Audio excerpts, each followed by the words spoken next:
What a beautiful place. This is so nice. How long have you had this house for? We had been living here for over 30 years, and so we said when we got married, we were living in that other house.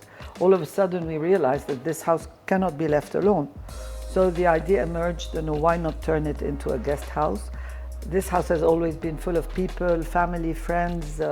It has very good vibes, and it's a good way of perpetuating your legacy, your heritage, and sharing it with other people. So that's how the idea came to fruition. The walls you see here that are yellow and white, this is very typical of the Shuf region where my husband comes from. I see. And it's called milk and honey because of the colors.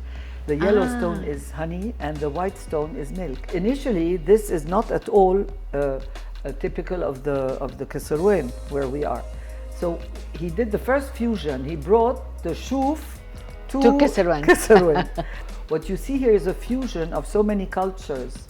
It's actually a blend that is just linked by the colors and the textures. Obviously, everything you see in this house was already here.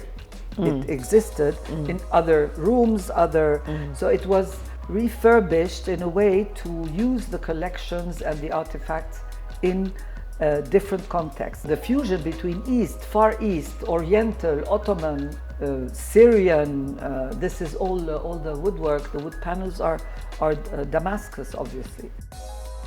The chandeliers, these are Persian. Maybe the only underlying value is taste and how things visually go well together. So 4 people worked on this project.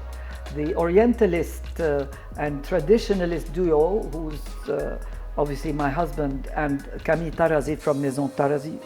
And then the modern, more avant-gardiste, my daughter, who's a product designer, and Carole Tarazi, who did all the textures, the colors. She chose all the upholstery, and obviously the rest was tying everything together, was the work of the 4 of them.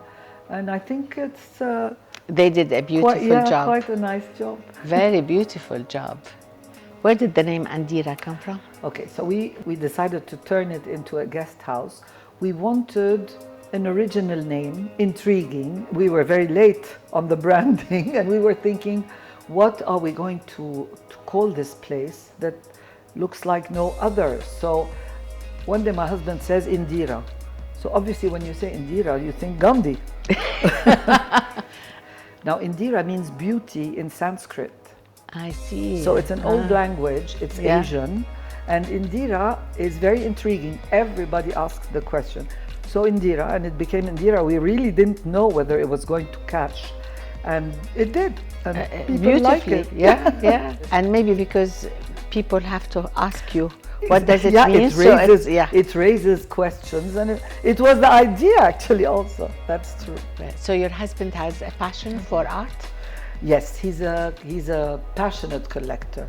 And actually every piece you see in this house, he has chosen carefully. It's not like what value it can have. It's just that when he sees it, he falls in love and he buys it. No matter what the value is or the value will become. And maybe this is the essence of a true collector. It's the coup de cœur every time he buys a piece. And every piece in this house, he has chosen himself. The daggers there, the archaeological pieces. This is the religion cupboard. These are old Bibles, old Qur'ans. There's a Bible in Chinese, which is very rare. He collects old books as well. So this house now has 10 suites. We can host 20 people. And now that we've had our coffee, let's go. Yeah.